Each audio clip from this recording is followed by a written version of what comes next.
Hi, I'm Colin from Time Valley Motorhome, and today I'll be doing the handover on the Auto Trail Tracker RB. So on the driver's side of the vehicle, this is where you hook the vehicle up. So to unhook, there's a small blue lever that you press and pull off, lift the collar up and slide on like so, and you'll hear the positive click. Always hook the vehicle up first, and then the point, as we wouldn't want you walking around with a live lead should it be wet. And below, this is your grey waste, so everything that's went down the sink plug hole will just open on the side. So normally you drive over a grid on the way out of the site and drain your wastewater off. Got your two fridge vents here, and coming further back you've got your freshwater intake. So this is lockable with the small round headed key. So you take it off, you put a hose pipe in there and fill it until it either overflows if you want a full tank, or you can see inside the levels, which will go 25, 50, 75 and 100. Obviously when you're going wild camping you will want to take a full tank of water with you. If you are going to a site, tend to take a maximum of 20 litres, as it gives you a better payload and improves the fuel economy. Below you've got your exterior shower. So on one end there'll be a fitting that goes on the van, on the other end of the hose there'll be a trigger gun, so you can turn off to cold or to hot. Make sure the pump's on the main control panel, and you'll be able to hose the bikes, the boots, the kids and the dogs off. And below, this is your fresh water drain tap. So in the winter it's very important that you drain all the water out, but even when the vehicle is standing, obviously the water's going to go stagnant, so if you just turn it and you can drain your fresh water off. This is lockable, the locker, and if you just push these two catches in, this is underneath your bed. So you've got your carpets, but most important, you've got your boiler drain toggle here. So when winterising the vehicle, this yellow tap must be stood up like so. It'll spew the water out underneath the van, and what it's doing is it's allowing the 10 litres of water that's stored in this boiler to be drained out, as you don't want the water to freeze in the boiler, as it's quite expensive and it isn't covered under warranty. Leave it stood up, open all your taps inside the van into the middle position of the mixer, take your shower head off and allow it to lie in the shower hose tray, and just allow the hose to stop any water from building up inside the pipe and drain off. This cover must come off, so to get it off you push a bit of power down here, push pressure here and lift it off. This must come off when heating the water on gas. If you're heating the water on gas and electric it must come off, but if you're heating it on electric on its own it can stay on.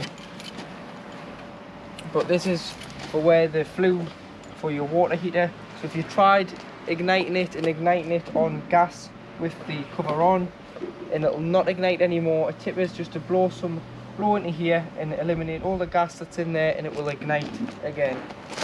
At the back of the vehicle you've got your high level brake light, your reversing camera, and then same again. So the keys that open the locker, it'll open this cover lifts off, there's a big nut behind there which will bring this fiberglass panel off, and behind there is your full size spare wheel.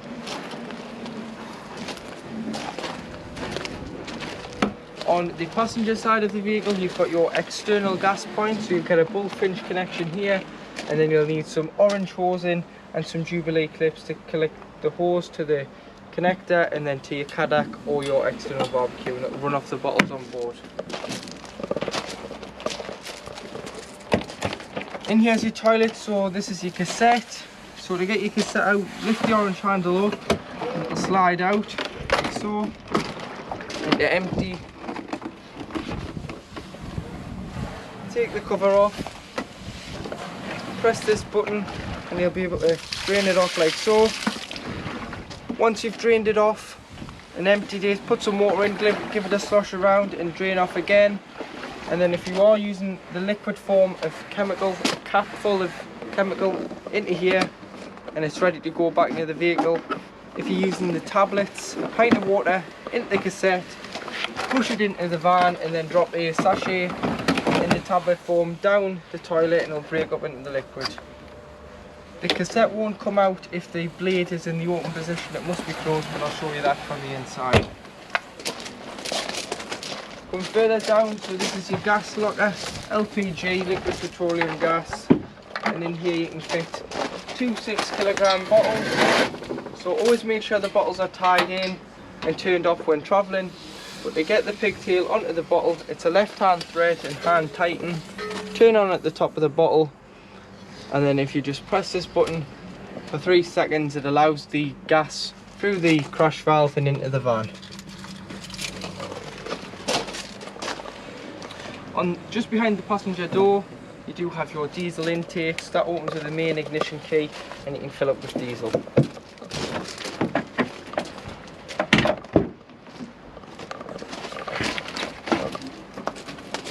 On the slam panel you've got your tyre pressures, so they are 5.5 bar all round, which is 79.5 psi all round the vehicle, so your front and back tyres.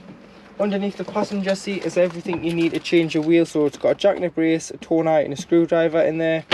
And underneath the floor with it being fate is where your engine battery lives, so if you ever need to change this, you lift this cover off and you can gain access to the engine battery there. The bonnet release is on the passenger side of the dashboard, so you can just pull that, you'll be able to then lift the second catch. It's here. And then you've got your weight plates. So always go off the auto trail weight plate and not the chassis weight plate.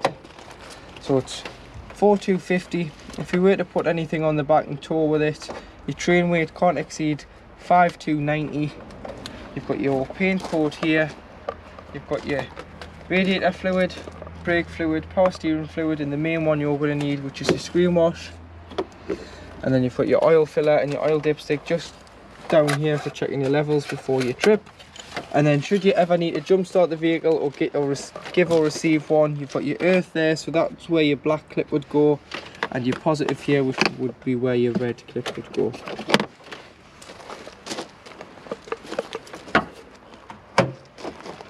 So once inside the vehicle, this is your 12-volt control panel.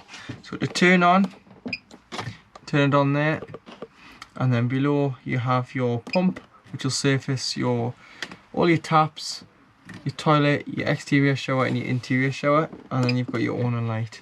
This button here transfers the power from the vehicle to the leisure, or the leisure to the vehicle, vice versa. But you don't really want that switched on, as you can be using the motorhome off the vehicle battery and it can flatten the engine battery. Then you've got, so if you scroll through, so there it's saying that the leisure battery is 13.3 volts and it's good. You've got the vehicle, which is 13.6, which is good. Your fresh water is 75% full. Your waste is 0. The current amperage coming off your leisure battery. Your solar, which is currently coming in. Obviously we are hooked up at the moment, so that takes priority as it is the bigger voltage coming on board. You've got your external temperature. Tank heaters, if you want your tank heaters on, you just press the middle button there to on. You'd use them in the winter, or if it's going to be a frosty night, to stop the water from freezing. And then you set the clock, set the alarm, so this will start if you've got a ferry to catch or you've got to be somewhere. This will start flashing at the time you've set to wake you up. To set the alarm, you turn it on or off, and then you set an event timer, again on and off. And then that is just your EC300 is the model number of the control panel. And then next to it you've got your Truma Ultra Heat on mains electric, which heats the vehicle, and you've got your Ultra Store on gas. So your Ultra Heat, so you've got off in the middle, 2000, which is equivalent to 2 kilowatts, and then 1 to 9 is your thermostat. So 9 is about 30 degrees and 5 is about 15.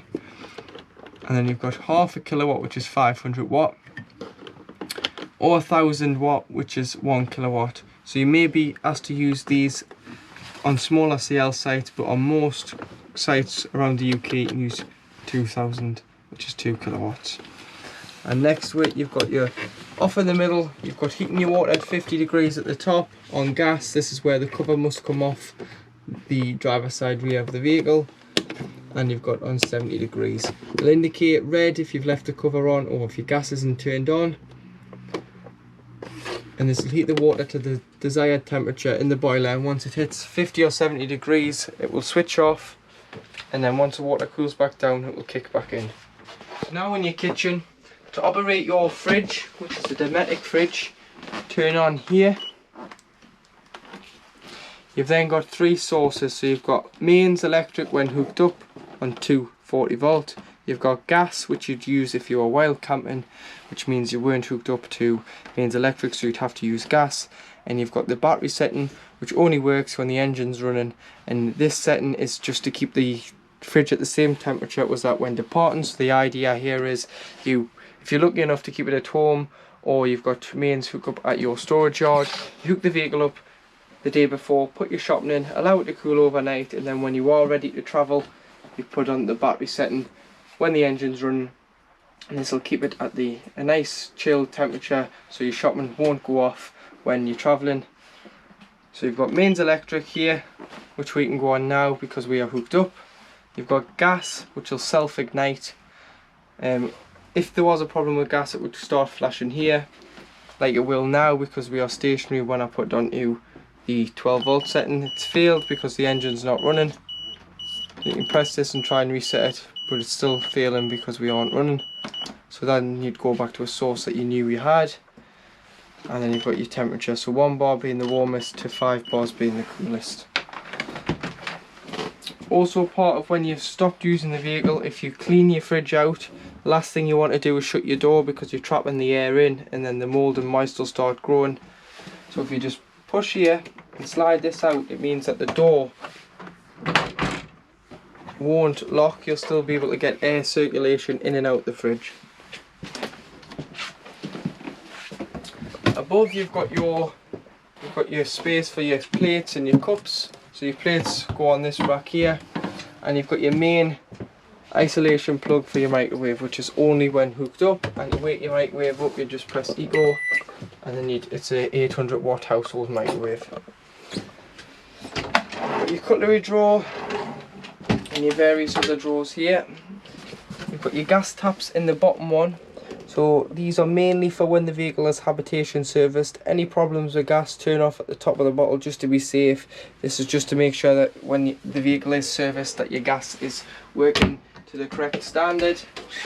And then you've got 3 gas rings, 1 electric hot plate, which is this one here. It'll indicate red once it's on.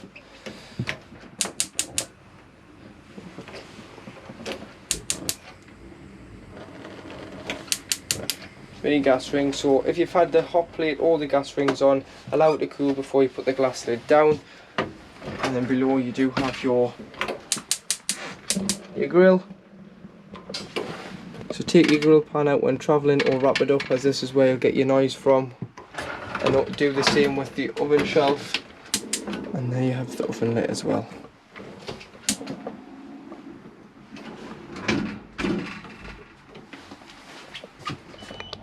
So to heat the van on gas, this is your Truma Ultra Heat here. So your electric side is above the door, next to the main control panel. But if you're wild camping and you didn't have mains power on board, or it was too cold and you wanted to use both sources to heat the vehicle, which is totally fine, you'd use your fire. So you push down here, turn it to it's 1 to 5, and let go. You'll hear it roar and you'll be able to see the pilot light through the peephole there. And then this side is your 12 volted fan. So this is the fan assist. So if this wasn't on, the gas would just convect out the front of the fire. But if you wanted to blow around the van to the various parts, so the lounge, the back of the bedroom, and to the bathroom, you'd have to either put it on A, which is automatic, which means it'll once it hits the temperature, the thermostat will pick it up and it will cut out until it dropped and the temperature decreased. Or you can have it on M, which is manual, and it will continuously give you that heat set until you manually turn it off. Now in your bathroom, to operate your Thetford toilet, if you press the blue button, you'll get the fan, which is the fan assist. If you just press that, stops the fan, and you'll be able to press the blue button and fill the bowl with water, which is your flush. And then your blade, to open your blade, it's on the bottom of the toilet, so you slide that to the right and it'll deposit your waste into the cassette. This must be closed to get the cassette out, otherwise it won't come outside the vehicle, and this will go red once the cassette is full and needs to be changed and replenished with chemical. Your bathroom lights here, and then you do have space for your toiletries in there and below the sink.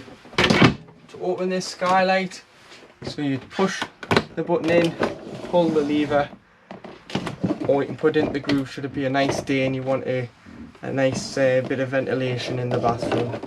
And always make sure the button is below the bar when travelling. That means it's shut correctly, and that it is shut when you're travelling. All windows and fly screens must be shut.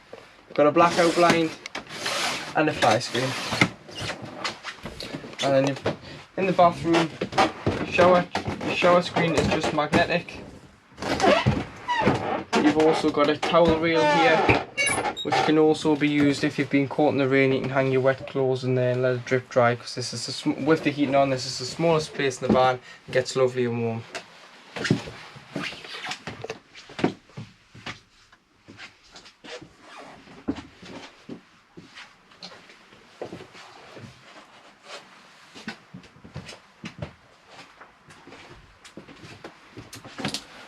And then in these two cupboards here, you've got your TV aerial. So you can loosen the nut off and pull the aerial into the vehicle when travelling. And then should you be struggling to get a TV signal, you can push it up and use this toggle to rotate the aerial. The tip is just to look where the other motorhomes are pointing and point those in the same direction. And you've got your TV booster at the back.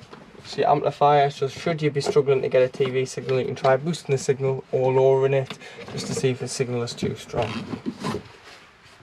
This bottom switch here is for your TV monitor. So the monitor in the cab, this must be turned on to make, because obviously your TV in the front is through the head unit. To put it onto the screen in the front, you must turn this switch on to give you your TV screen, otherwise it will just be through the head unit. And then these must be switched on when on mains power, so your water heater, your space heater and your charger on mains electric. You've got your RCD and MCBs here, so if your kettle or your hairdryer or anything, strip the van out, try here before you try your site. And then you do have your 12 volt fuses, which are all listed here, so it would be a good idea to go and carry some spare blade fuses just in case one does go. And then this is just a duplication of your control panel, and you put your system shutdown button to stop any battery drain. Above you've got your build number, so should you ever need parts for this vehicle, if you quote us this number, we'll be able to get the correct part for your vehicle. So once you start touring around with the van, you're going to have to retune the TV, and to do so, once you've got the TV on, so you go to your settings.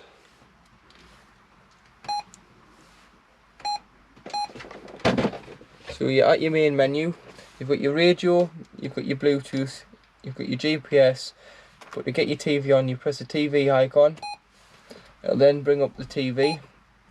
If you press menu, go to installation and just press OK, and then if you scroll down and go to automatic tune, press OK. Do you want to erase your previous channel list? Say yes, OK, and then it'll start doing a search, which you'll see here. So you've got to have the TV through the head unit. This isn't a TV, this is just a monitor screen. So this just mimics what's on the head unit. So once it does its search, it'll find as many channels as it can in your area, and then you are good to watch whatever it picks up. If not, you can put a DVD in the head unit and put it onto here, or you can just use your head unit as a radio and listen to the radio on board. And then once you're at your main menu for your head unit, you've got your radio, which is FM and AM. So once you've found you can search for your channels here. Once you've found them, you can press 1 to 6 and save them here. So you just press and hold, and it will find and pre-save your channels. You can go back and you can go DVD. So should you put a DVD in by pressing this little button here, or a CD, ejects the head unit, and then you put in here, and you can put an SD card in as well. Your GPS card is just underneath here.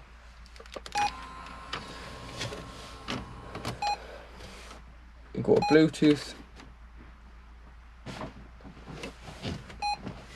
and you'd go on your smart device and find this device.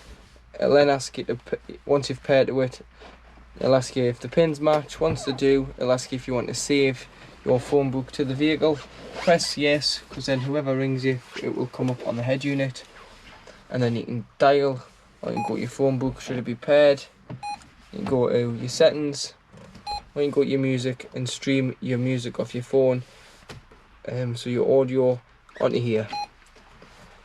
You've got iPod, which would be a USB, so you'd have to get an adapter from a micro USB into a female USB to connect to. Then you've got GPS, which is your sat nav. So you'd press find, and you put your address in.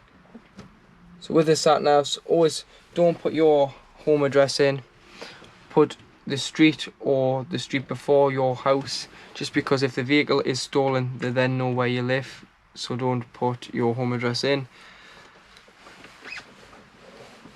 Or you can go to your history if there's a place you're returning to, and it'll already be saved.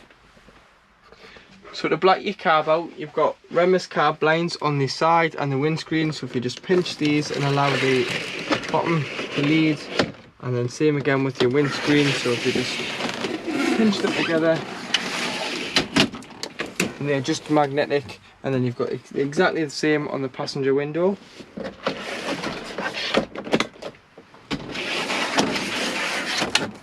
And then in the cab, your handbrake's down to your right, so just down here is where your handbrake is. On the door, the driver's door, you've got your windows and your mirror adjustment, so you just turn the wheel on the joystick to pick your mirrors, either your top or your blind spot.